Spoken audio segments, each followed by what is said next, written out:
Hey there, history lovers. Welcome back to Historical Finder. If you're as fascinated by epic, dramatic stories from the past as I am, you're in the right place.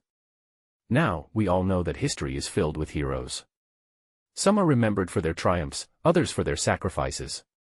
But every once in a while, you come across a figure whose life seems to be the definition of tragedy, someone whose story makes you say, wow, how could one person go through so much? Well, today, we're going to talk about one of those heroes, King Baldwin IV of Jerusalem. Born in 1161, Baldwin IV's life was marked by a series of impossible odds, a fierce determination to fight for what was right, and a disease that would slowly, but inevitably, take over his body. Was he the most tragic hero of the Crusades? Let's find out together.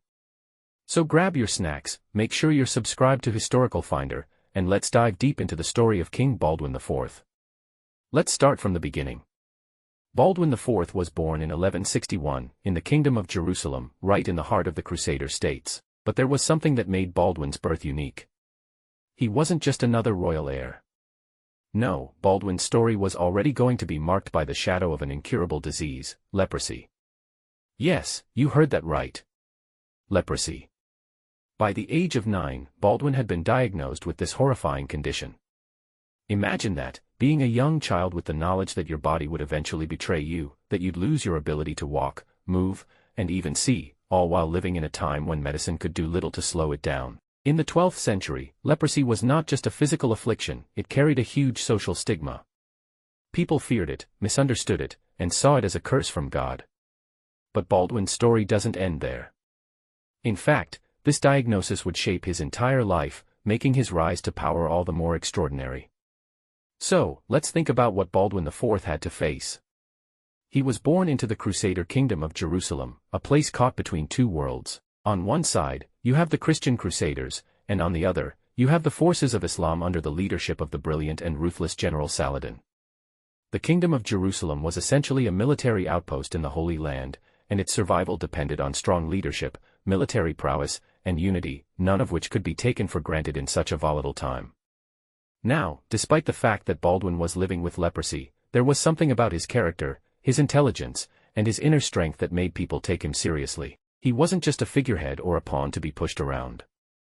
At the age of 16, Baldwin ascended to the throne of Jerusalem, and it was clear from the very beginning that he had a mind for strategy and leadership. One of the key turning points in Baldwin's life was his role in the defense of Jerusalem and the surrounding territories. He was more than just a king who sat in a palace, Baldwin was a warrior. A king who led his troops on the front lines, even though his health was rapidly deteriorating. This wasn't just about protecting his kingdom, it was about proving that a man's heart, his will, could be stronger than the limitations of his own body. Now, let's talk about the battles. This is where Baldwin IV's legacy as a military leader really comes into play. We've already established that Baldwin's body was slowly being ravaged by leprosy, but his mind, his leadership, and his ability to command were still sharp as ever.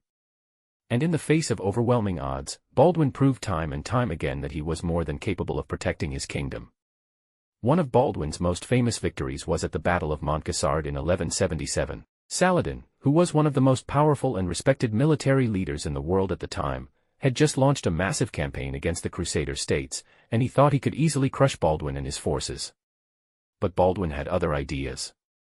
In a stunning turn of events, Baldwin, who was severely weakened by his illness, led a small but determined army against Saladin's much larger force. The result? A resounding victory for Baldwin and his troops.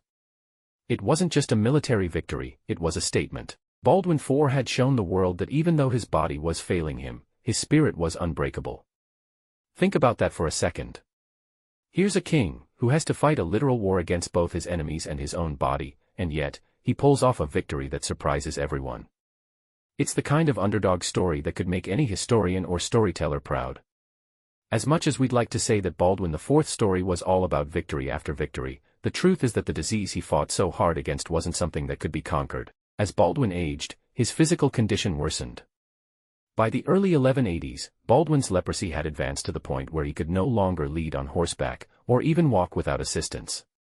Can you imagine the toll that took on someone like Baldwin? Here's a king who had led troops into battle, ridden with his soldiers, and made critical military decisions, only to have his body betray him when the need was greatest.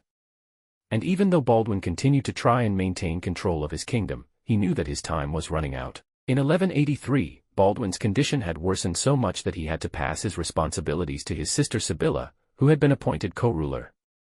It's incredibly poignant to think about, a king who had once been a warrior in the truest sense, now unable to physically carry out his duties. But Baldwin didn't give up. Even as his body deteriorated, he continued to fight, for his kingdom, for his people, and for the legacy of his rule. He even managed to arrange for his sister's son to be crowned as the heir, attempting to ensure the future of the Crusader kingdom despite his imminent death. In 1185, King Baldwin IV passed away at the young age of 24, leaving behind a kingdom on the brink of collapse. And let me tell you, the tragedy of his death was compounded by the circumstances of his illness and the fact that he had fought so hard until the very end. You see, Baldwin wasn't just a tragic figure because of his disease.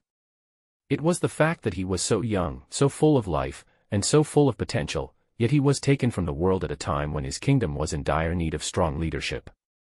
The Crusader kingdom of Jerusalem, without Baldwin's guiding hand, quickly began to unravel.